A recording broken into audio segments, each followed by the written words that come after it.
There will be massive job loss because of AI. It's already happening. We're seeing it across all these different types of industries.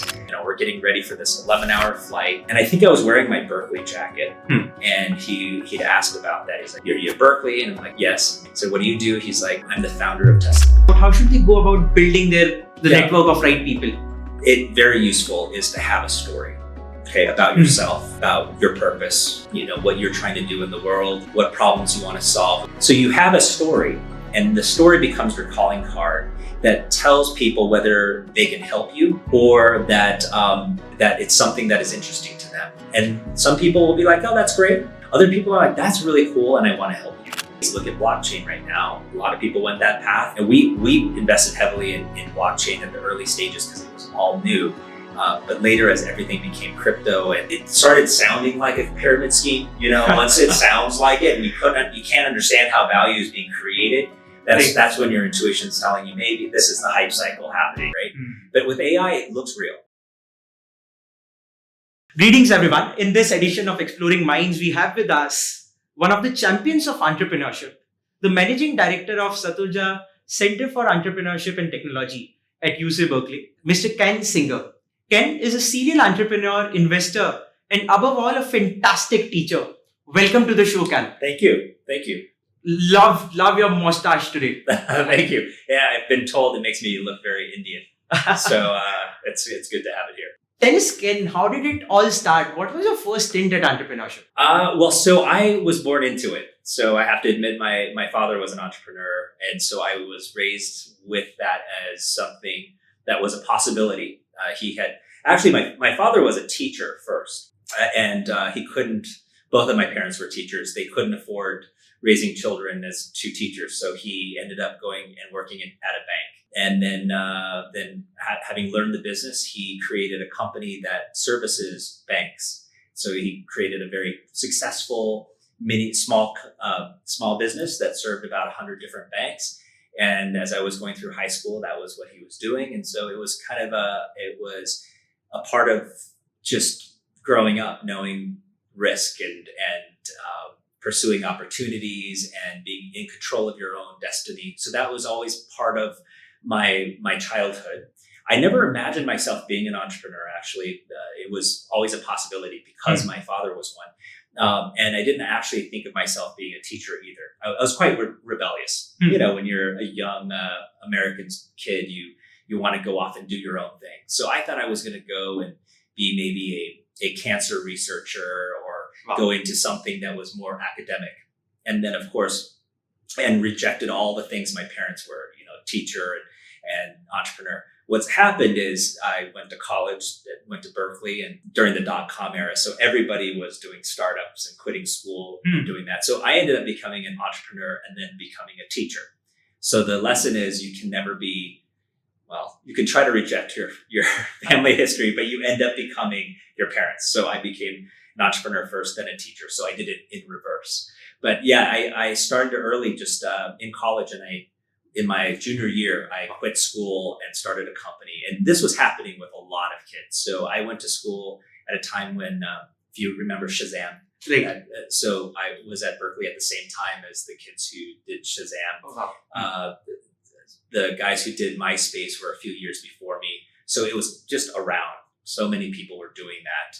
And at Berkeley, there's a quirk. You can leave school for a while and come back whenever you're ready to come back to finish your degree.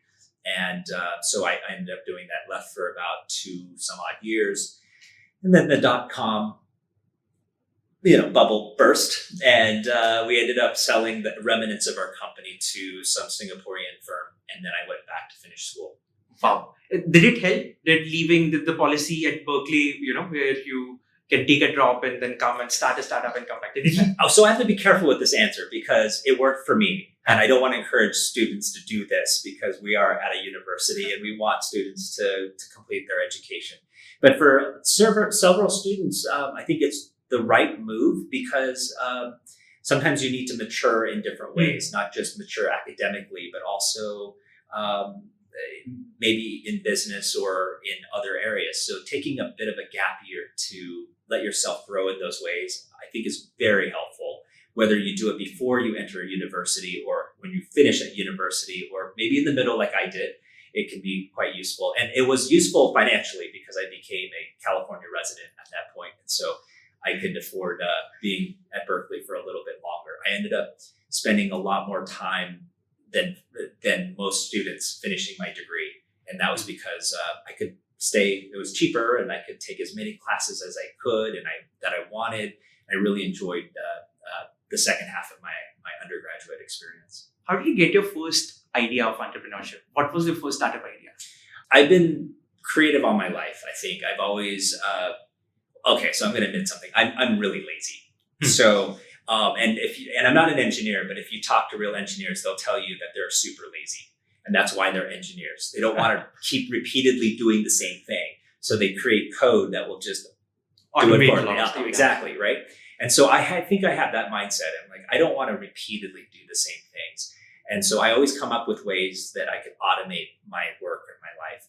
And so I've had a notebook of ideas on how to not have to do laundry all the time. So in fact, I came up with an idea of how to automate my dry cleaning and my laundry before those services were available, because I'm lazy and I thought, well, this would be a great idea. I never pursued that business model. But I've always captured those ideas just because I thought, someday I might pursue them, right? And then you meet the right people. And that's really the key, right? Is that you are always paying attention to problems that are out there, ideas that you might have, and then they never go anywhere until you meet the right person, the right people who can trigger you to pursue that, because you don't want to do it by yourself.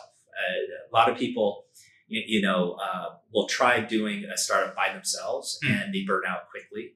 And I had seen that with my father, who had pursued his startup by himself, and it really was grueling for him. And I'm social in many ways, and I wanted to, if I was going to do a company, I wanted to do it with friends, and I wanted to start it with people who I enjoyed working with.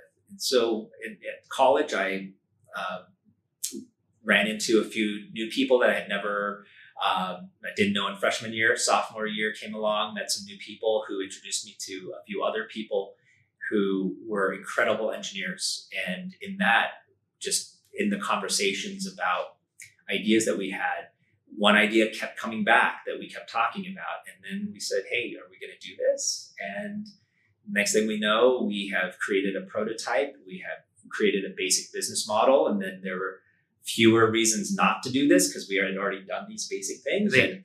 And then we met another person who was connected to the Valley, to the funding.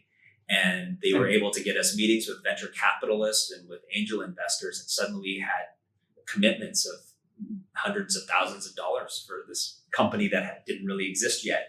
So we had no excuse at that point. We said, okay, we've done all of the basic work, and the only thing stopping us is we're in school.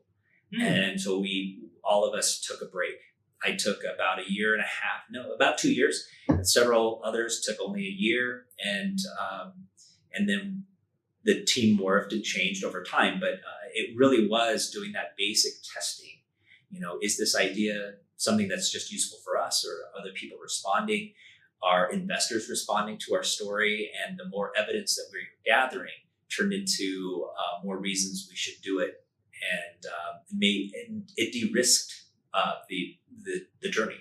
So at the beginning, it was all theory. It was all kind of, dreaming. But as we built the evidence that this was something that was going to be of value for someone else, it just became, at that point, would have been a shame if we didn't do it. And so once that clicks over in your mind, you think, first it's like, this is a dream. To it would be a shame if we weren't to do this. Then it becomes purpose, right?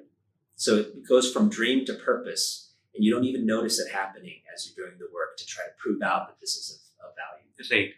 We'll try to go deep on, that dream to purpose thing and what exactly you were building. But before that, you mentioned it was always about meeting the right people. And a lot of people struggle to find their co-founders. Yeah. Can you tell 3 steps or a template to find and meet the right people, especially for college students? Yeah. So the first thing is your co-founder is supposed to be different than you. right? So if you are an engineer, your co-founder needs to be more business-minded. If you're a business person, you need to find a technical person. But our educational system is set up that you only go to school with other engineers, or you go to a school with only business people. Right. One of the benefits of Berkeley is it's a normal university minus the medical school. We don't have a medical school, but all the other disciplines are there. There's a law school. There is bioengineering. There is computer science. There is humanities, which is where I studied. And so you get the opportunity to meet people who are very different from you, who are brilliant at other things, but you have to learn how to reach out beyond your comfort zone of your academic training to meet other people who think differently than you, talk differently than you. They have different language because a computer scientist uses, different kind of language. Regression and compiling and, coding. They have to literally learn new languages, Python and Java. And in business, you learn business lingo.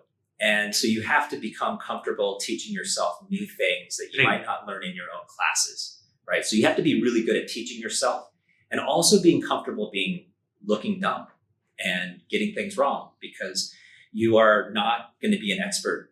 Like I was in business, I'm not going to be an expert in computer science. So I have to be willing to be looking a little dumb talking to computer scientists who are teaching me about their world, right? And so it's humbling. So that's tough. So really, the challenge is not just meeting the right people. It's having the courage to engage them and have them teach you, and meeting people who are willing to be taught as well, because you need to teach them. So the first thing I would say is always push yourself to be in environments that you're uncomfortable, right? Around people who are doing things that are different than you are, and ask them to teach you about it, right? And this is what I love about my job. I run the entrepreneurship program in the engineering school as a non-engineer, right?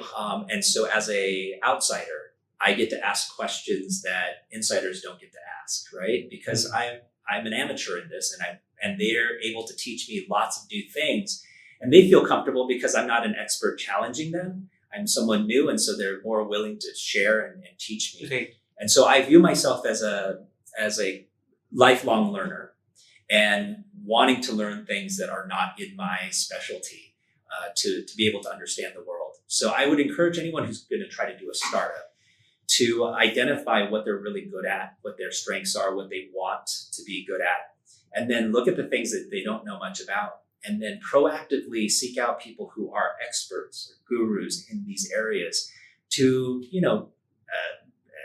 become a learner again.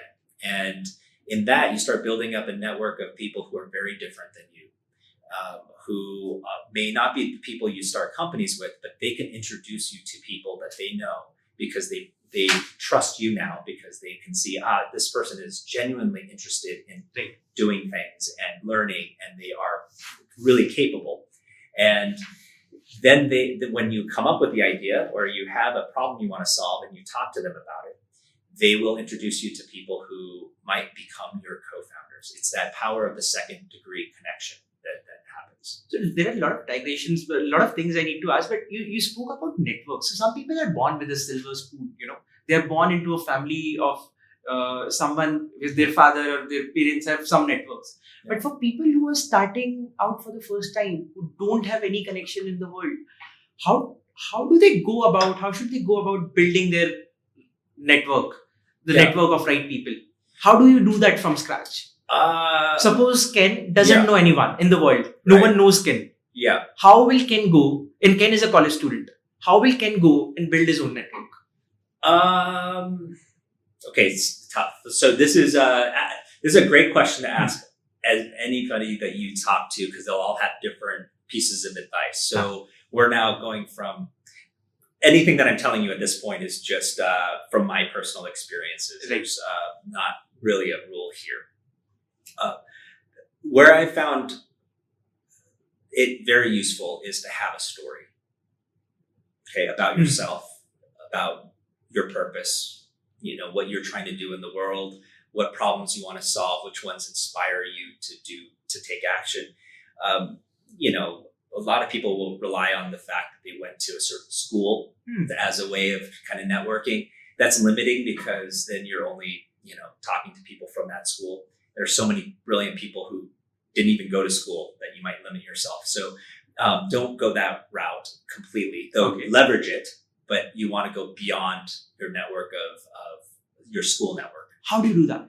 Well, to do that, again, you need to have the story. So the story is not that you're just a Plaksha student, right? You want your story to be, I became a Plaksha student because of the specific things that I think I can learn here, because I want to be able to do X. I want to revolutionize this market, or, my parents really struggled in the industry that they're in because of safety issues and other things. And I want to make it safer to be that in that industry or whatever. So you have a story, and the story becomes your calling card that tells people whether they can help you or that it's something that is interesting to them. And some people will be like, oh, that's great. And then, that's it. Other people are like, that's really cool, and I want to help you. So your story becomes the hook, or at least the baseline of the kind of it becomes the place for the hooks to happen. You're providing places for people to hook onto, right?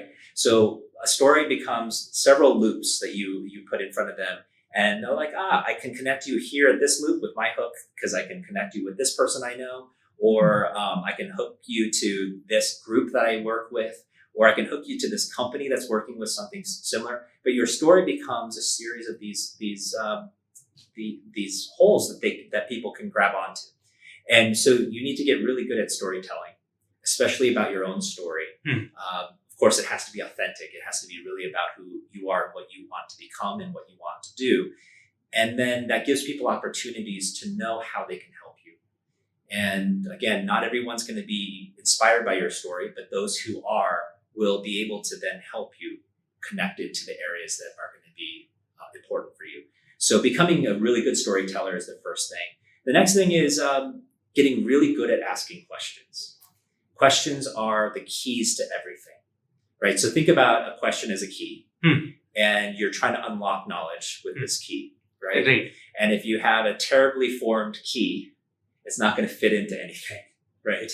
So you need to be able to really create perfect keys that trigger these things to open. And, think about each person being a box of knowledge. Not every key is going to fit in every box. Not every box is a box you want to open, right? But if you can form the right questions that are going to unlock a box, you're going to unlock the treasure that's inside. And that could be their network. It could be their insight. It could be more questions, right? But the better that you get at understanding how to construct questions that unlock things. And this is perfect for you. This is a job that you have as a podcaster. I call myself as a key maker now. Yeah, that's basically, and really good people who are great at interviewing are ones who have collected questions. So I consider myself a collector of questions. Yeah. And because that in conversation, the questions are the things that unlock new knowledge for you. 2 questions. Number 1, how do you become a good key maker? How do you have great questions? How do you ask about powerful questions? For me, I observe other people. So being a question collector, I love watching people and in class ask questions, and I collect them when students have. And it's rare these days that I haven't come across a question that hasn't been asked before. But once in a while, a student will ask a really good, just a blockbuster question that unlocks so much knowledge, not only for me, but for other people. And in fact, in class, I will, that we did this today, I will have someone document the questions that people are asking. And then I will do a survey at the end and say, please rate which question that was asked by one of you, where the answer that was given was the most valuable to you, the most insightful for you. Because I want students to recognize that they are benefiting from the other students who are asking questions, right? And so I'm paying attention to that. I'm also practicing asking questions. Sometimes the idea behind the question is good, but the way I've constructed it isn't effective. So you have to find the right language, the right time, the right person it's like a key. It's got to be created properly with the right materials, the right, Context. Exactly. Yes. Exactly. And so you just, like anything, you have to practice, right? You have to practice the creation of a question. And of course, the questions are intentional. There's a reason you're asking them. Right. It's not just that you want the answer, but you think there's something beyond that question, Right. or that answer that is going to be valuable to you. So yeah, it's listening to other people ask questions and collecting the ones that you're like, wow, I learned something I didn't ever imagine, right? And you just keep collecting them and practicing your own. Give us some instance of some blockbusters questions that you have collected so far, or someone who has some student, or maybe this one student had asked me, and it was the wrong time to ask the question because I wasn't prepared. Again, it's with the key. You got to know the right time to use it, right? Right. And the question she asked that still, I haven't really figured out how to answer this question. She's like, I've asked this of everyone that I've ever met. She's like, and anyone from, because she was very social. She had met CEOs of companies. She had asked famous people this question as well. And the question is, what's a question that you wish people would ask you? That's in my list, but yeah. Okay, yeah. Okay. So but I wasn't ready for it because we hadn't had a conversation. She just came out of the gate with this question. I'm like, well, I don't know how to prepare to answer that question, right? So again, it's having the right time and right order of questions to get to something interesting. But that one rolls around in my head, and the questions that I like are ones that involve mistakes. So I always like to know, what's a decision you made that you wish you could take back? What's a decision that you thought was a terrible one at the time, but turned out to be a really impactful decision that turned out to be good, right? Ones that require someone to reflect on values, that reflect on deep human choices that had to be somewhat painful in some ways, right? So I really like those kinds of questions to really understand the human side and recognize that, look, there's no right answer to life, right? And seeing how people have all kind of through Braille figured out how to get through life is inspirational and educational. Yeah. Wow. So coming back to the networking part, you mentioned, tell us about some of the most prominent folks that you have met in life and how do you meet them? Yeah, so that's a great question. So the one that right off the top of my head is I travel a lot, and that's good and bad because I get to see new places and meet new people, but I also have to be on planes. And I had a long plane ride back from Japan. I was flying back from Korea, connecting through Japan. And I really did not want to talk to anyone because my original flight was canceled, so I got onto the next flight. And I had gotten upgraded because of that. There was some weird thing, and like, great, I got upgraded. And at the time, there were somewhat older planes, these United planes, and where they didn't have the cubbies where you had your privacy. So you had to sit next to someone for about 11 hours. Okay? And so my thing is like, I'm happy to talk to my neighbor, but I don't want to talk to you for 11 hours. Like that's the risk that you run if you start up a conversation while you're sitting down. How do you shut it? Yeah. So sitting there, and there's this unassuming guy sits down next to me, and he's, we're getting ready for this 11-hour flight, and you're also trying to negotiate who's going to have like the arm space or whatever. But it's business class, so you're just who gets the cubbies, right? And so we were chatting about that a little bit. I'm going to put my book here, whatever, and I think I was wearing my Berkeley jacket, and he'd asked about that. He's like, "Oh, are you at Berkeley?" And I'm like, "Yes." And we talked a bit, and said, "What do you do?" He's like, "Well, I'm the founder of Tesla." Oh my God. So I'm like, he's like, "No, Elon Musk is not the founder of Tesla." I'm like, yes. Really? Because this was a long time ago where we didn't know Tesla at the time. It was a very small company. It just kind of started becoming known. And I said, really? And he's like, yeah, and started telling me the whole story of how Tesla was formed, how he started it, the company he started prior to that. And it turns out he's a Berkeley resident. He ended up going to university in Illinois, but his co-founder, Mark Tarpenning, was a Berkeley grad. And so they had started this company together, and he told me the whole origin story. And we're like 4 hours into the flight, not knowing at this point, because it's 4 hours. He's just got this incredible story and how Elon Musk's role in this was tortured. Like, he had lots of respect for him, but there was also, lots of things that happened that was not so awesome to everybody. And so, it was fascinating to hear from the founder of a company about how his company developed and then that he left it. And the reason that was such a really important point, conversation to have at that point, was it was a similar situation that I had just experienced. I had started a company and we raised money, and then I was encouraged to bring in a growth stage CEO to take over the growth phase of the company, and I stepped into a strategy role, and then I left the company within months after that. And it wasn't acrimonious, but it was not the way that I wanted my story to end with my company.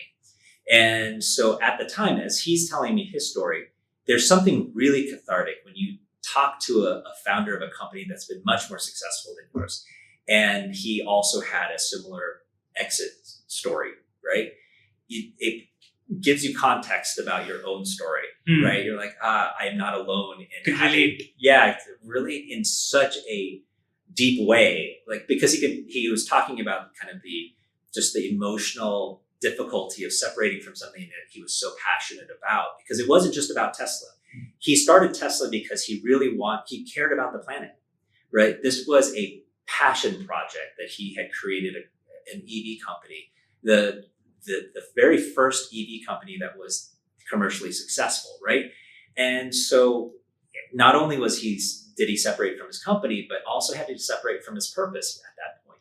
And that was a really powerful narrative that he had. Again, going back to storytelling, he was able to really share the whole thing. And so, we're maybe 7 or 8 hours into the flight at this point, not even knowing, right, that we've spent all this time talking. And I was like, this was the most important meeting I've had in probably a decade, right? That having met this person at this time, the story that helped me understand my journey in some way, but also, inspirational in the fact that he had another chapter he was now working on, and it was very inspirational to see that. Fast forward, what we've done is we brought Mark Tarpenning, his partner, in as one of our board members. Yeah, so he is involved in our center, and I interviewed both of them for our lecture series last year. Is it on the net? It is on the net. We'll pin it down in the... and interviewed them, and I didn't. You're a much better questioner than I am. Like, this interview has been very smooth. It's hard to interview two people in the first place, right? Because trying to control the direction of the conversation is tough. And and they have such a huge CD of activities they've been involved in. It's hard to kind of create a narrative, right. But they're amazing as individuals and as a team. And so that conversation I had with Martin really blossomed into more things for the center, because now we've brought both of them back to Berkeley, and now our students benefit from my sitting there on a plane with someone and just striking up a conversation. So you never know, who is going to be the person who unlocks that for you. You're mentioning you never know, and I see this is a lot of serendipity, right? Oh, absolutely. It's all serendipity. Life is all serendipity. How do you increase your chances? How do you increase your luck? Because all this, their connection with the center, whatever your insights that you've gathered, this couldn't have happened if you were not at the right place at the right time. Yeah. Can you tell us, is there any way of increasing serendipity, increasing luck? No, there's no way to increase luck, because I think everyone has luck. It's just that they don't recognize it, right? So I think you can improve your abilities to recognize luck, right? Missing a train can be luck, right? I feel lucky. I missed my bus to Delhi, and the next morning, I met you. So in the 7 a.m., I was booking a drive to Delhi. Was not able to do that. And next day, voila, I met you. So feel so lucky. Yeah. So it's things like that. Hopefully you have more luck than that. Like meeting me is maybe lucky, but hopefully you have lottery level luck in your life, and you do. Everyone has it. We just don't see it. We don't recognize it because we're so fixated and focused on our daily grind that sometimes we just don't step back and say, this was lucky, or we live a very fortuitous life. We're not as grateful as we could be or we should be. But you can be. What I would suggest is be prepared for the luck. Right? Be prepared to capitalize on that luck. And that's advice that you hear a lot in the Valley because opportunities are coming all the time. There's new technologies coming out. There's new markets. There's new changes every day that can be the beginnings of something great. But unless you are prepared for it, you have the right network at the time, that you have the right technical skills, or that you have access to the right investors. Every day we are preparing for something. And if you aren't proactively working to be as prepared as possible, when luck shows up, that becomes a lottery ticket that someone else cashes in. So you have to be ready to be able to cash that in. Tell us about certain instances where you encashed the luck and where you felt, from the hindsight, I missed this train, this could have been picked. Wow. There's a lot of those. So after I graduated from Berkeley, after I came back, I was poor, right? So I was, to make extra money, I was writing business plans for other entrepreneurs. And there was one team where I could either get some stock options or I could get paid.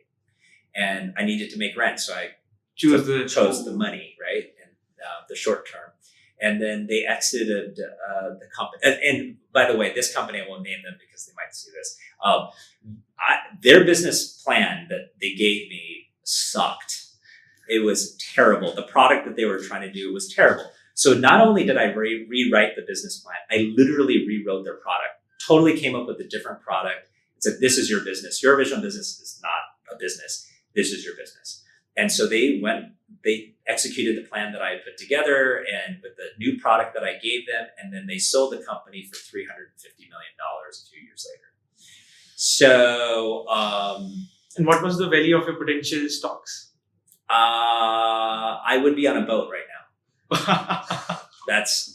Because they were offering a lot, right? Because they had nothing at the time and they had just paid me money that they had in savings rather than the stock. So that was one that I would say. Another one, I have a couple friends who I worked with, and they started a company. They wanted me to join the team as part of the founding team. And I said no, but I helped them and they gave me some stock options for that. I made quite a lot of money when they exited from just the advisory stock that they gave me. But had I been a part of their team, I would be on a boat right now. So that's my measure of things, is I would be on a boat instead of here for any of those kinds of decisions. But I would also call that luck because I love what I do. I love working with students. I like working with innovators.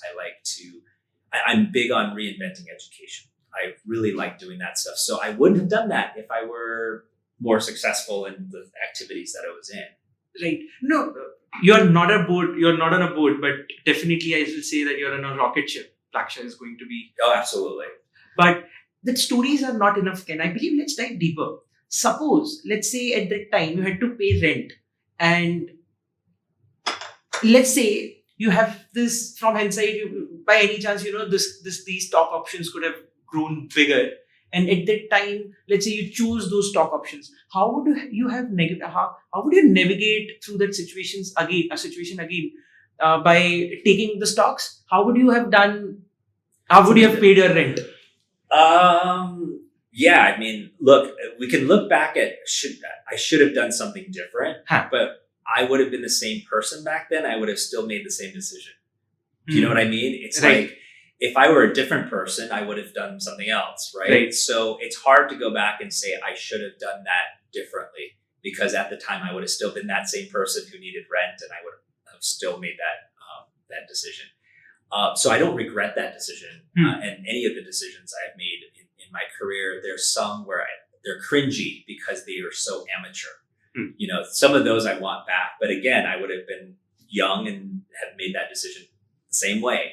There's no way of changing that, but I can learn from those, right? And I think I'm very proud that I think I have learned from those. So anytime I help a team or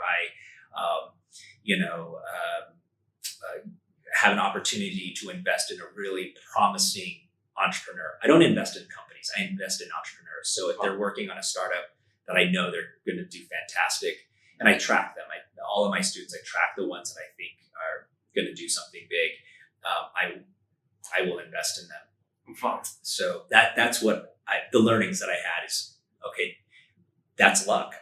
These opportunities that come to me through students that I work with, that's the luck that I have. I'm in that stream of opportunities, and I need to not make the mistake that I made before, which was not to be a part of their journey. So and they're not current students. I have a rule. I don't invest in anything of students who are currently in our program. Why do you do that? Well, for conflict of interest issues, right? So, they can't be anywhere near me grading them or evaluating them as a teacher. So they have to have left school. So it's a good rule, I think. And plus it prevents students from trying to fundraise from me while they're students, right? Because I have thousands of students and it's a good way of saying, okay, this is a marker of you're ready, that you have left school and that you're dedicated to this. And that's when I consider it. Got it. So coming on to your point of reinventing education, especially entrepreneurship education, can you break down entrepreneurship? What is entrepreneurship according to you, Ken? Oh, so entrepreneurship is just, at the core, it's leadership, right? Because if you are an entrepreneur, you're doing something new. You are not in a company. That's intrapreneurship. If you're going to do something new inside a company, if you're going to do something on your own, independent, it is an act of leadership, because you are the first to do it. Oftentimes, you're the first to create this new product. You're the first to enter an industry or market. So by definition, you are a leader. So entrepreneurship is innovation leadership. You are taking risk, and that is an act of leadership. And are all the great leaders born leaders, or can you learn this art? So one of the lectures that I gave yesterday, so it's both. So it's not necessarily that you have the DNA. So it's not, you inherit both DNA as well as a lot of other stuff, right? Wealth, network, values, right? And so we don't know whether it's the DNA. If your parents are entrepreneurs like my parents were, you don't know if it's going to be the DNA that makes you an entrepreneur, or it's the fact that they have all these investor friends and all these customers that you can sell to. So you are born into entrepreneurship in that way, right? Because your parents, if they're entrepreneurs, they're giving you a whole briefcase full of they're giving you a treasure trove of resources that make it easier for you to be an entrepreneur. So I don't want to say you're born genetically as an entrepreneur. We don't know, but we definitely know that if your parents are entrepreneurs, you have a massive advantage, right? And also, when you want to be an entrepreneur, if your parents are doctors, they're gonna say you're crazy, right? And they're like, we want you to be a doctor, right? But if your parents are entrepreneurs, there's no excuse, right? They can't tell you don't do this, because that's who they are. So you don't have to necessarily have that fight with your family, and so that's huge. I know a lot of students who have this pressure to be something else, right? But coming from an entrepreneurial family, you get to inherit that risk taking. Okay, but no matter what, you still have to develop yourself. So it's not enough to have inherited entrepreneurial advantages. You need to self-develop. And the most successful entrepreneurs, whether they're born into it or not, are ones who are on a journey of self-discovery and self-development. They recognize that their number one product that they're working on is themselves, right? And so they will eventually become successful in something because they're constantly improving the machinery themselves to be a more potent producer of value. Can you break this down? So I have two questions at this stage. Number one, So for the students who are a part of Berkeley, how a part of your system, can you give us a template of how are you reinventing and cultivating entrepreneurship and teaching leadership? And second thing, for people who are not a part of that system, who are out of Plaksha, who are out of Berkeley, how do they go about the journey of self-discovery, the journey of Yeah. self-development, and the journey of learning entrepreneurship and Yeah. leadership? It's probably easier if you're not a Berkeley student to do Why do you this. say that? Well, because or being a student, if you are at universities like Berkeley or at Plaksha, you're a good student. You are someone who's done really well, and when you're a good student, you're usually a really good follower because you know how to follow instructions, you know how to take tests, you know how to impress instructors. You have learned how to follow, right? And so if you have spent your entire life becoming a really good student, you have to spend a lot of time taking off that follower mindset out to take that off and turning yourself into a leader. And so if you are someone who's not in the traditional system, you might have less to unlearn. And one of the primary lessons that students have to learn, and it's a topic we're going to be entering tomorrow here at Plaksha, is the art of unlearning. Because we learn really good habits to be one thing, but if you want to become something else, you have to unlearn those habits to learn new ones, right? And the habit of an entrepreneur that is really useful is being able to ask good questions. But in school, you don't necessarily get rewarded for disrupting the class and asking a question, right? So it's all of this unlearning certain behaviors and learning new ones. And a lot of the new ones are very difficult to learn because they require ego risk. Looking stupid by asking a dumb question. Talking to someone who is successful. That's a lot of ego risk because they might not want to talk to you. And, so it's really hard to cross-train in the areas that you need to cross-train as an entrepreneur. Risk-taking, asking questions, risk looking dumb with your product. You have to show something that you created, and some people might think it's dumb. That can be painful. I got to tell you, as an entrepreneur, some things that I've created that everyone was going to love this, and it's crickets. They're like, oh, this is not needed. And so you have to train yourself for, build up calluses around your ego, right? And be humble. These are not things that you're necessarily trained as a student. So if you're in the traditional programs like Berkeley or at Plaksha, what we have to do is help you stop being a student. So our classes are structured. We use the Berkeley method of entrepreneurship, something that we co-developed there, that uses different mechanics to create conditions that are very similar to what you would experience in industry, so that students get a real life feel for what it's like to be an entrepreneur, to put decisions in their hands, help them develop the art and skill of asking good questions, of being a good mentee. We do a lot of mentorship. We encourage people to get mentorship. We rarely train you to be a good mentee. Have you ever seen a program or a class on how to be a good mentee, right? It's not to be a student, right? A student-teacher relationship is like this. A mentor-mentee relationship is like this. And so there's a lot of different behaviors you have to develop to be someone who is able to stand next to them. You guys culturally in India have linguistic things that prevent this. Dear right? sir. Dear sir, G at the end of names, right? Certain spaces that are appropriate for older people, younger people. Students can't go up to the front of the class. Right. There are all these cultural norms and linguistic norms that create this relationship, right? Versus this one. So you have to cross-train yourself to learn how to be comfortable, to be next to someone who is older than you, and not treat them as if they are sir, but someone who is a facilitator of learning, someone who is a guide, like a Sherpa, who you respect, but you also see each other as equals.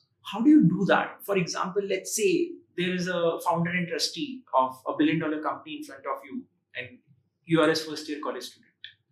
How do you position yourself in front of him, and how do you garner confidence in you to, not be at that level, but because for that, either you need to bring him down or you need to up yourself. What's the way? The first thing is you have to prepare. So the most valuable thing to someone who is at that level, and I don't like to say level, but someone who is in that part of their journey of their life is time. Right. It's time. So if you waste their time, they're not going to give you more of it.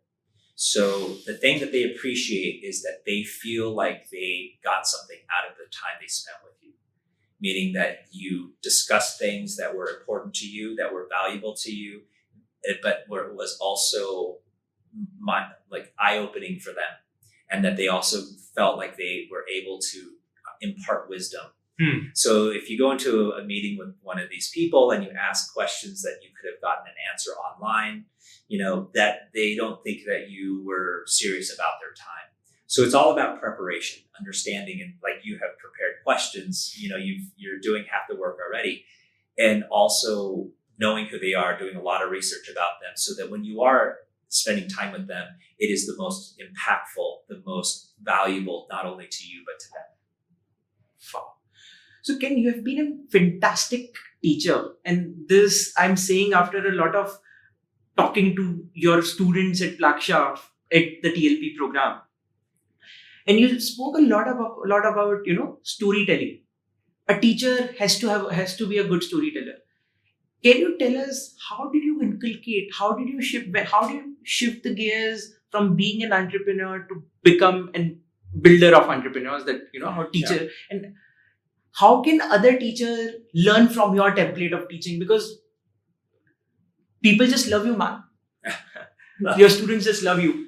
Well, I appreciate that feedback from them. It's been great working here and teaching the students in India. Like I was telling you earlier, Indian students are a delight to work with because they're so hungry to learn more, and they're so appreciative of having learned something.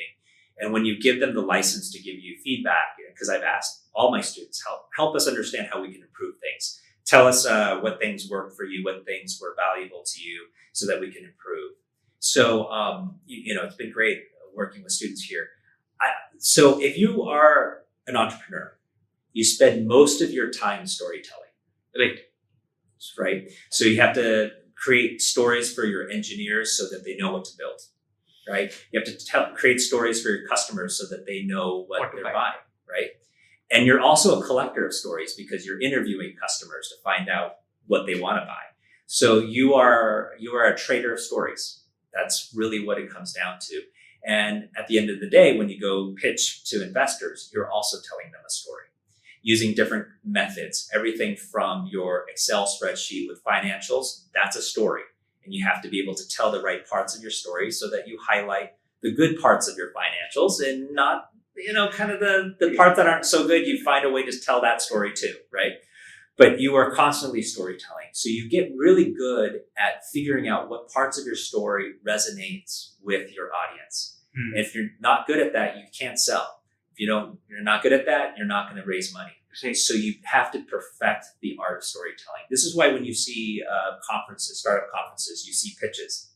And the ones that really resonate are people, you can tell they're great at storytelling, right? They have found a way authentically with who they are. They might be an engineer, they might be a business person, but they found a way to tell a story that's very authentic to them and to their journey that is powerful and impactful for the audience, right?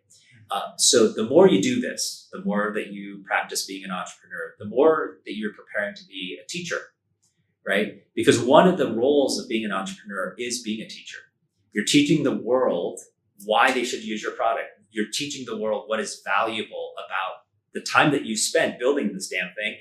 You are teaching the world how to live differently now that this new product you've created makes it possible to do so. So you become a teacher. that is ultimately one of your primary jobs as an entrepreneur. So the transition to becoming a teacher wasn't really that difficult, right? Because that is, taking something I've learned as an entrepreneur into the classroom. What is different is that I was not a very good student. So you jokingly said that last week. Yeah, I am not a good student. And what I mean by that is I was the kid in class who would challenge the instructor. I'd be like, yeah, I don't understand that. Can you explain that more? That's not consistent with what you said last week. I was that kid, right? And being a teacher, I now have students like that. So you have sympathies for them? Yeah, I have sympathy. I'm like, now I know how annoying I must have been when I was a student, right? But and I didn't care about grades. I wasn't the kid that needed to get the A. I was there to get an education. And so I did not care if this teacher liked me or not. I wanted to understand the world. And so I remembered that when I was a student, and when I'm in the classroom, I recognize, okay, I want to treat my students the way that I wanted to be treated when I was a student, which is with respect, knowing that students really want to understand. If they're going to spend that time in the classroom, some of them might be there for grades, but because entrepreneurship is not like it's not like computer science, in which you if you're in that degree path, you have to take classes. It's all voluntary at Berkeley, so the students actually want to be there, which means I want to make sure that I provide them with an experience that makes them believe that decision was a good one. Whether they become an entrepreneur or not, I want them to have learned something they can apply into their lives. So I want to make sure every moment I spend with them is going to be of value to them in understanding where their journeys are going to take them.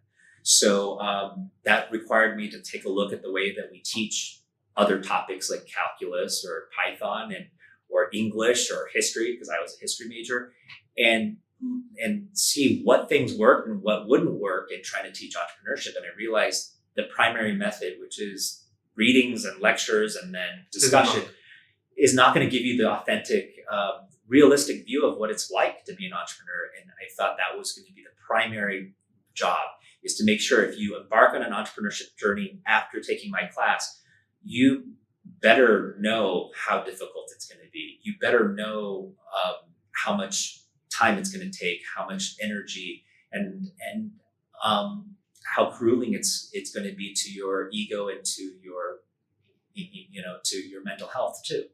And so we had to completely reconstruct the classroom. So we reframe it. Your classroom is not just the room that we're in when we work with each other. Your classroom is the whole set of things and people who will teach you. Classroom we call it a classroom because it's a space, but it's really books, teacher, other students. And it's what happens in a classroom that's important. It's the learning that you have with the teacher. It's the learning you have with the books. It's the learning you have with the other students in class. As an entrepreneur, you are learning, but you're not learning necessarily from that. You're learning from other entrepreneurs. You're learning from investors. You're learning from customers. So we broaden the definition of a classroom for entrepreneurship and invite those people into teaching as part of the teaching staff, really, of the student. So the Berkeley method involves a lot of industry experts who come in and share their stories, and mentors from outside. We train students to learn from each other, which is your primary learning model, is to learn from other people's mistakes, right? So that's how we reconstructed the classroom, expanded it, added more people to it, and trained students to learn how to learn from different types of people and different types of things. Got it. In this rapidly changing world and the age of AI, where AI is replacing, a lot of things, if you are a student, what are certain things that you should focus on? What are certain things that you should learn to, thrive in this world? So AI has been around for a while. Okay, so I do a whole lecture on AI. In my perspective, everyone's going to have a different perspective. It's a brand newish kind of space. It's been around for a while in very rudimentary forms. They say AI was the forgotten child of computer science. So. It was considered, people who, one of the lost histories on this is that people who go through PhD programs, right? They're sponsored by a faculty member who really guides their career, right? And during the kind of the early stages of AI, a lot of faculty members would tell their PhD candidates, don't go that path. There are jobs there. People are going to consider you crazy because it's it's all kind of like voodoo, because artificial intelligence, it was not deemed to be necessarily a good choice, career choice. So a lot of people were waved off of that path, right? But the people who did go that path, that they were the deviant, they were different, the contrarian. They were the ones who were the first there, right? They took the risk, and that was a really good risk that paid off. That isn't always the case. Look at blockchain right now. A lot of people went that path, and there's and we invested heavily in blockchain at the early stages because it was all new. But later, as everything became crypto and a lot of this NFT stuff, it became clear it's less real. You got out of the right time? Well, I certainly did, but I think just it started sounding like a pyramid scheme. Once it sounds like it, and you can't understand how value is being created. That's when your intuition is telling you maybe this is the hype cycle happening, right? But with AI, it looks real, and the reason it looks real is because average people, right, non-technical people, are finding uses and value to it. That's how you know, right, something is going to happen, is that the average person can go to OpenAI and use ChatGPT and be blown away with what they can now do with it, right, without being instructed to do. They are playing around with it. I don't know any faculty member right now who is not using ChatGPT to write letters of recommendation.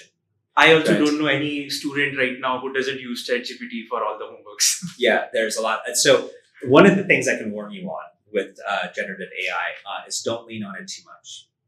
Think about ChatGPT and a lot of these AI tools as another teacher.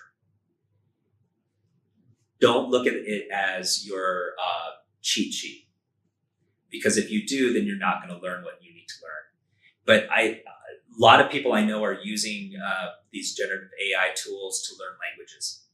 And so they're practicing with being AI in conversation, learning Spanish, right? And in fact, I'm actually going to do an experiment this year to try to become conversationally fluent in Spanish. I can read it, but I want to be conversationally fluent, where I am going to have it teach me, or I'm going to have conversations on a daily basis with this tool and have it correct my Spanish and help me with my pronunciation, and see if I can use it as a teacher, as a tutor, to tutor me to learn. So think about these tools as tutors, not as the ways to cheat on a test or to get your homework done early. Good homework is useful because it's supposed to cross-train you, to train you on how to be able to do something well. Of course, a lot of instructors give you bad homework that's just not useful. But so if you do use it to do all of your homework, you should also use it to then make sure you do know it, right? So you're not off the hook. You still need to learn these things, right? And so I think if you view these generative AI tools as tutors that you are going to spar with and challenge your ideas and your thoughts and your knowledge and have it challenge you back, then you're using it for really good purposes that I think will help you and actually accelerate your learning. But if you use it incorrectly, it will actually retard your learning. It will keep you from knowing some of the things that you probably need to know. And should people be fearing about this, AI taking their jobs? How do you ensure that AI is not going to take a job? No, you can't ensure. Well, technology takes jobs. The AI is not the first one to take jobs, right? I mean, the computer took a job. The word computer, the original meaning of the computer was a person. So it wasn't a machine. You'd say, oh, that person's a computer. They compute calculations. And this is, you guys have seen, I can't remember that movie, Hidden Figures. Yeah. They were computers. That was their official job title, was to compute. And typically there were women. The women were given the job of computers, which I find fascinating, because the whole ridiculous meme that women aren't good at math If they weren't good at math, why were they given all the math jobs? Right. So it's a trope that is totally, it's inaccurate, right? Women are fantastic at math. It's just that someone decided to make that somehow a meme, and it's not true. So the original jobs were for women to calculate, and they were computers. And then when machines came along, they took over, right? The machines became computers. So every generation fears the new technology destroying all jobs. There will be massive job loss because of AI, certainly. It's already happening. We're seeing it across all these different types of industries. But then you're going to create new ones. They always do. There's this whole, philosophy around creative destruction, right? Trumpeter and whatnot, and how new technologies destroy but also create. But that's going to mean that you are going to have to be even more skilled, because the jobs are going to be around working on these machines, working on AI models. They're going to be much more advanced and technical types of jobs. The other kinds of jobs that will persist are ones that involve decision-making and creativity, because generative AI uses the concept of bricolage. If you're familiar with that, that is taking existing things and then creating new things from them. It's unable right now to create things that have never been created before. Totally original stuff, right? So if you are incredibly creative, jobs will still be there that computers cannot do yet.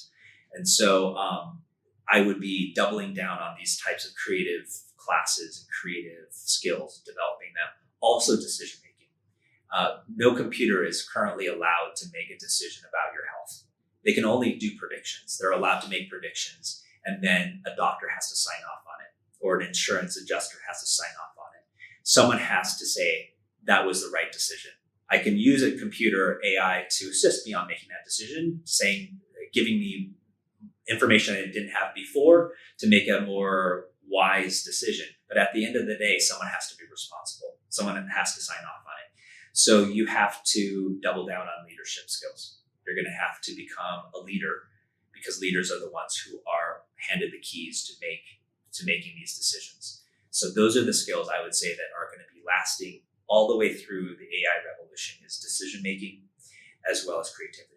Can you tell, when you say decision making, can you break down decision making and tell me what are certain variables that you optimize on while making a decision?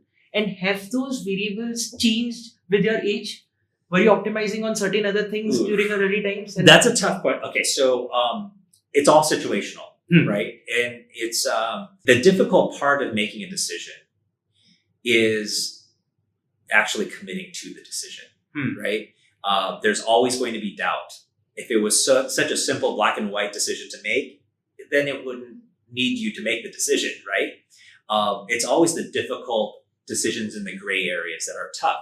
And the hardest part is committing to it, because you're like, I don't know how to, is it going to be this or that? Because it's 49% this and 51% that, and it's a statistical thing. So even if I chose the 51%, it could still be the other decision, or the other path that's the right one. So it's really about practice. It's practicing decision-making and getting used to taking the responsibility and the weight of making that decision. And a lot of us are really overthinkers. I'm an overthinker. Most people who are in academia are overthinkers. That's what we are paid to do, right?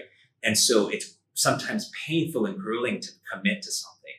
So if you find that of yourself, making decisions are difficult because you have so many variables you want to balance out, you have to start early on practicing making decisions and then owning the ones that turn out to be mistakes. And the more you practice anything, the more you get better. And like AI, you just adjust your priors. That was a bad decision, so next time I'm going to take that learning and make a better decision next time. So in some ways, you are actually an AI machine that's just updating your priors as you make more and more decisions. Let's come to the end part, which is basically a rapid fire thing. So I'll throw you some questions. You have to quickly answer them. Sure. Most of these would be recommendatory questions. So you can tell us about your most favorite learning resources or certain books, certain movies that taught you about? Oh, I'm a big reader, so I read several books a week. I love all books, everything from fiction to how-to books. The number one thing I think everyone should read and to know about is how to learn. And there's several books. One that's called How to Read a Book. Okay. And I think most people totally miss 99% of the value of a book because they don't know how to read it. They just are assigned a book, and so they have to read it, but they're missing everything in the book. They don't think about strategically how to tackle certain kinds of books. If it's a technical book, you have to think about it in a different frame. If it's a fiction book, you have to think about it in a kind of a narrative and journey based. So there's different ways. And so if you read up about how to read a book, how to learn, you are learning all the foundational. It's like learning how to code in bytecode, right? It's all understanding the physics of learning, right? It's like learning how the forces and particles of learning are there, because we don't learn that in school. We're just taught, just learn, right? And some of us who are really good at it just gravitate towards it, but we're not really taught just how to be all the principles underlying it, that if we knew them, we could be more effective in learning, much faster in learning, being able to tackle more difficult concepts because we have learned how to learn. Any book which had major impact on your life, which changed you as a person? Good question. So one of my favorite books, most impactful books, is Life of Pi. Nice. I know it's not written by an Indian person, but it's about India in some ways. But really, the book itself for me was powerful because it reframed for me that it's about storytelling. It comes back to that notion, which is we believe what we need to believe in order to survive. And it doesn't have to be accurate. It doesn't have to be true. It just has to be powerful enough of a story that allows us to get through the things in life that we need to get through. So, it's a fantastical story of survival, right? Which is a metaphor for our lives, right? Being on a raft in emptiness is a really good metaphor for our lives. And the reason you need a tiger on this raft is that if you don't have something that you feed, all you do in the middle of the ocean is to stare out and see how empty the world is. So what's powerful about the story he told himself, whether the lion or the tiger was actually on the raft or not, it's a story of needing something, some adversity, some problem, something that will eat you unless you feed it, to get us through the journey. So it was very powerful for me. Got it. Most favorite company or startup? It could be India, it could be... Oh, my favorite startup. Right now, my favorite startup is called The Farmer's Dog. Okay. It was started by a former student of mine. He was a student of mine about 10 years ago. And the company delivers homemade meals for dogs.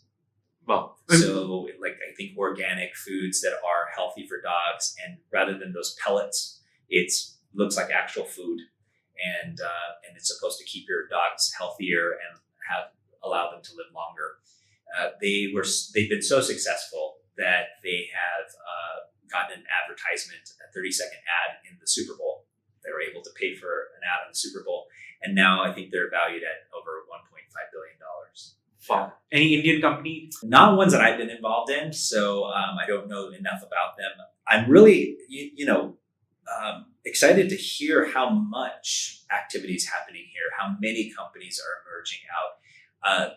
I'm surprised about how advanced the financial system is here. The fact that your mobile payment system is more advanced than in the US.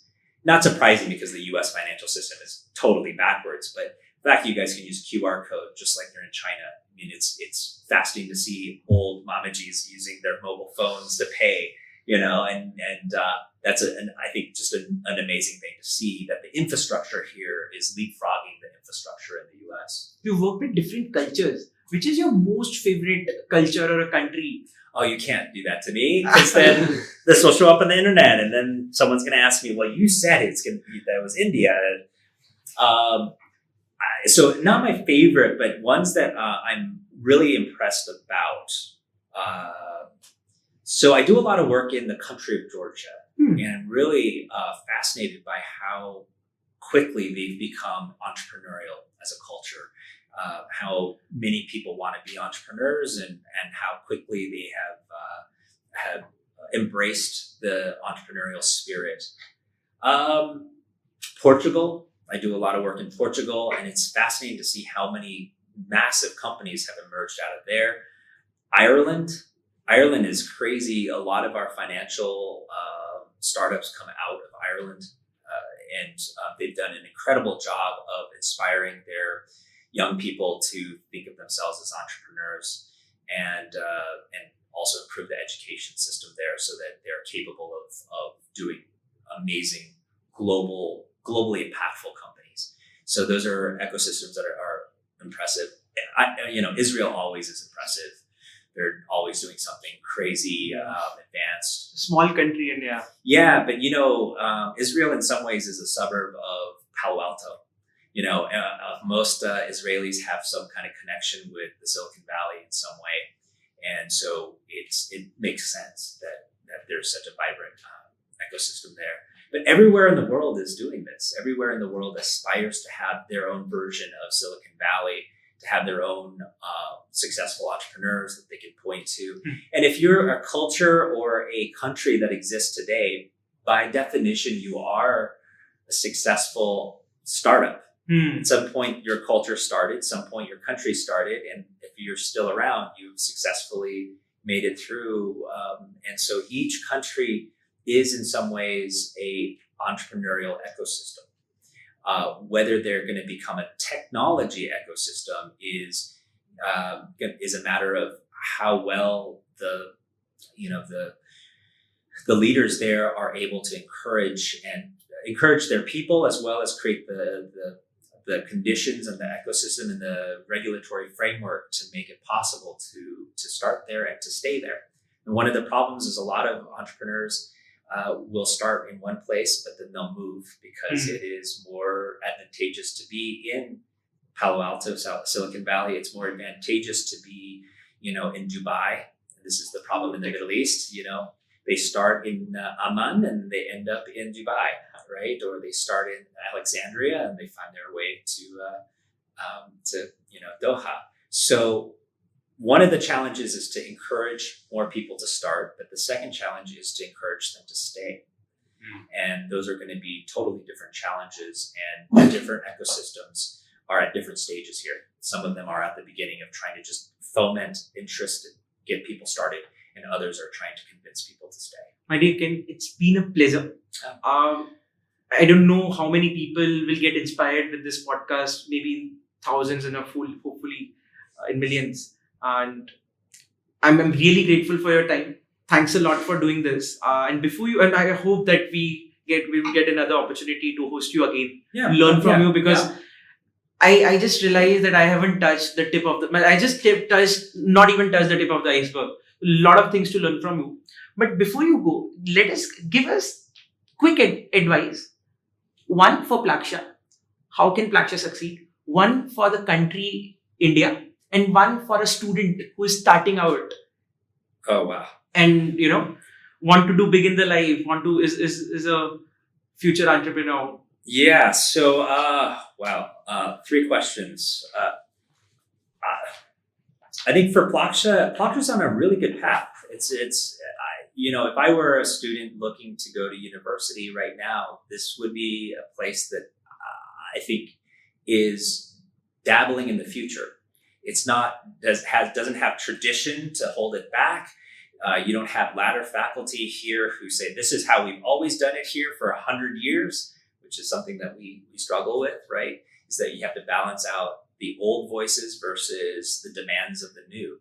So you don't have that baggage. You don't have the historical baggage. So you are free to invent the future without having to drag people across the line. And I think that is, amazing to have that opportunity. And so the advice I'd give to the campus is, to really lean into that, to really be, taking risks at placing bets in areas that might not be necessarily considered the future by other people, but that you are keeping an eye on where things might go, and then helping students place themselves in the right place so that, and trained in the right ways, so that when luck shows up at those places, they're the ones who will be inventing that, right? And I think Plaksha's right there, and anyone who's considering university, I think, would be well served to consider coming here for that. If you want to be inventing the future, you want to be here. But what can go wrong? Everything can go wrong. I mean, we could have another pandemic, right? Omicron apparently has morphed into, has mutated so much. Now we have a new name for the next version. Did you guys hear that? That's happening, right? Lots can go wrong. The world is not complacent. The world is not static. Every day you wake up and there's new information and new things that have occurred. And thank God for that. New problems are emerging that we can solve, that we can tackle, that we have. New tigers are showing up on this raft, right? And so it gives us more things to feed. And so I'm inspired by that. I know that there's so many challenges, so many problems out there that it can be daunting and overwhelming. But there's 7 billion people out here. We're all collaborating, hopefully all collaborating to try to solve these things. You don't need to solve them all. You just need to choose one of these tigers to feed, and let others feed the other ones. Quick advice for India and the student who's starting out. Advice for India. Wow, this one, I want to be invited back to the country, so I'll be very careful with this one. Always most welcome at Plaksha. Please, but be very honest in feedbacks, because we need to be at that level. All Indians are going to the Silicon Valley and they're doing great stuff. What will it take for us to bring them back or to get that innovation? So I had this conversation, and it was like a 10-hour conversation with a former student of mine from Berkeley that I visit every time I'm in Delhi. We had this a few days ago, and we were arguing over what's going well in India, what's not going well. And where it ended up in the conversation was really around, how do you capitalize on the stumbles of China, right? China has provided a playbook for how billion-person countries can thrive, can grow in this world, right? But the question is that the playbook that India wants to take on? Because it's fraught with lots of problems, lots of issues. The way that China did it was it opened itself up to be the manufacturing, world for everyone, for the world, but also, their environment has suffered, their people have suffered, human rights have suffered. There's a lot of things that come with that, the way that they did it. So, and they copied. They straight up just stole IP. But can you call it stealing when they tell you have to tech transfer? They're telling you have to give them the technology. So in some ways you can't say that they stole it, because we're all complicit in it, right? So, but for a society like China, when you copy everything, you are not training people to innovate. You're only training them how to copy. And so once the rest of the world, which is right now, has decided they're not liking this copy model and they're pulling back, the Chinese population is not necessarily prepared to innovate on its own, because it hasn't been practicing innovating on its own for the last generation. It's only learned how to copy. So that makes sense. Their economy is sputtering because they're waiting for someone to copy from, and they can't do that as much as they could before, right? So maybe that's not the right model for India. I know there's a lot of copying here, but they're so creative here. People, like we talked about Jigar, there's just such amazing creativity in India. A lot of it is because it's been a resource-constrained country, so people have to invent something because they can't afford to copy, right? They have to invent something that is less expensive, something that is less resource intensive. So I think this population here has cross-trained itself to be innovative and not necessarily copy. So I think there's a better journey for India. So the question is, how can the country really capitalize on the stumbles of China? And I think one way, and this is the suggestion I gave to my student, is that that the country needs to create competitions within the country, within the regions, to see who's going to create the hub for manufacturing of computers, who's going to be the hub to manufacture cars. So it's already somewhat happening, I understand, right? Southern India is automotive and things like that.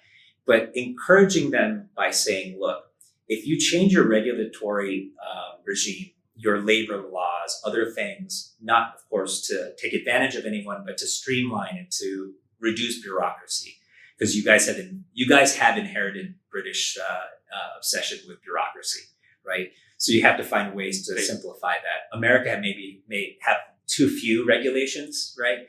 But there has to be something maybe in the middle.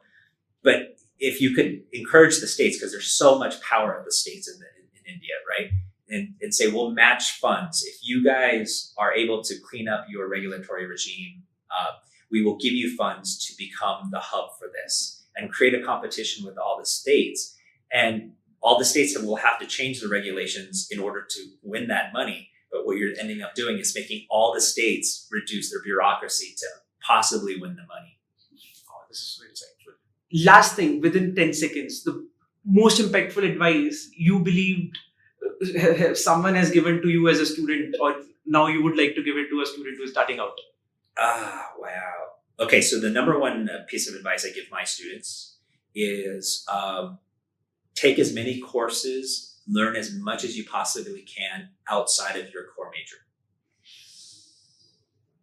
Because your core major will, if you're a computer scientist, when you graduate in India, you're going to be one of 500,000 of you who have this degree. How do you stand out? It's not your grades, because there's going to be plenty of valedictorians across India, right? How you stand out is all the other things that make you interesting, all the other things you've learned, all the things that make you different, and be more ready to help the company you join, or be more prepared to start your own company, because you are a broader talent. You're not just another tool, technical tool for someone. Right. You are prepared to do much more. So learn and explore outside of your core in order to be more competitive. Wow, this has been super insightful. Now I have to watch it again and make my I need to revisit and learn a lot. Thanks a lot for doing this. Super grateful. Salute. Thank you.